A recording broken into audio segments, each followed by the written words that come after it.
Epicurus said, he said, look, if God is so great, if God is so kind, if God is so benevolent, if God is so nice, why is there evil in the world? Why are little children, dying from cancer, like he said? Why is there evil in the world? Either God doesn't care, he's not so nice, or he can't do anything about it. Either way, he's not a God. So if he was a God, if he was perfect, he would care and prevent it. And if he cannot prevent it, then he's not all powerful, therefore he's not a God. So in their mind, they're saying, look, there can't be a God. But here's where they shoot themselves in the foot. Here's where the position is self-defeating. And again, this is a very old argument, what he's bringing up. It's a very, very old argument. It's a very short-sighted argument.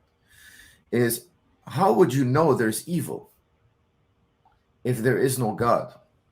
If we live in a cold, dead universe, if we're nothing but chemicals and particles, if we're nothing but materialism, if everything is chemistry and physics, it would be like saying sticks and stones are complaining about evil. If we are just sticks and stones, if we are just physics and chemistry, there is no such thing. If there is no God, there is no such thing as evil.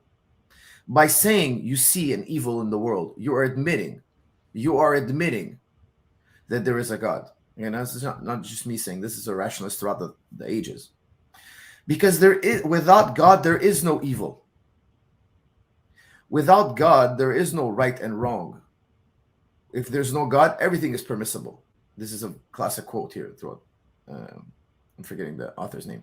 But if there is no God, everything is permissible. There is no halal or haram. There is no good or bad. There's no evil.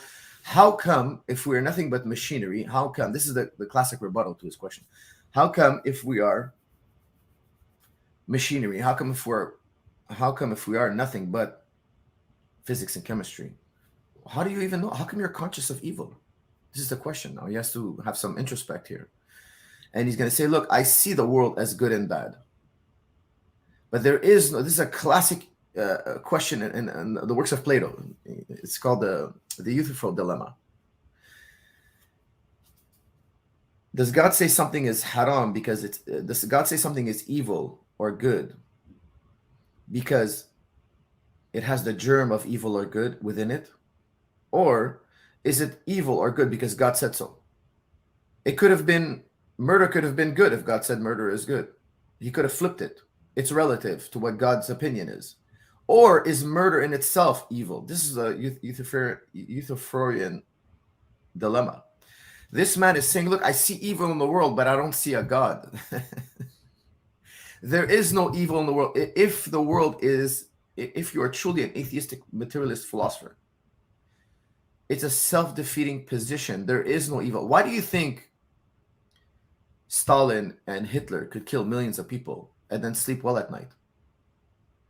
Because in their minds, they didn't believe there was good or evil.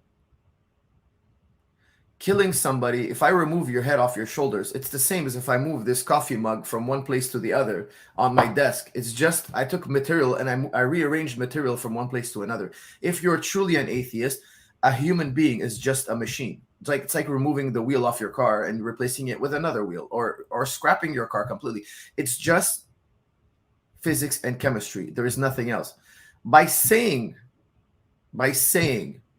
he sees evil in the world, this is what Hume called, you can't get an ought from an is. The world is this way, and now you're saying it ought to be this other way. So for instance, he sees a child with cancer and he's saying, look, it ought to be a child with no cancer. That child should have a perfect life.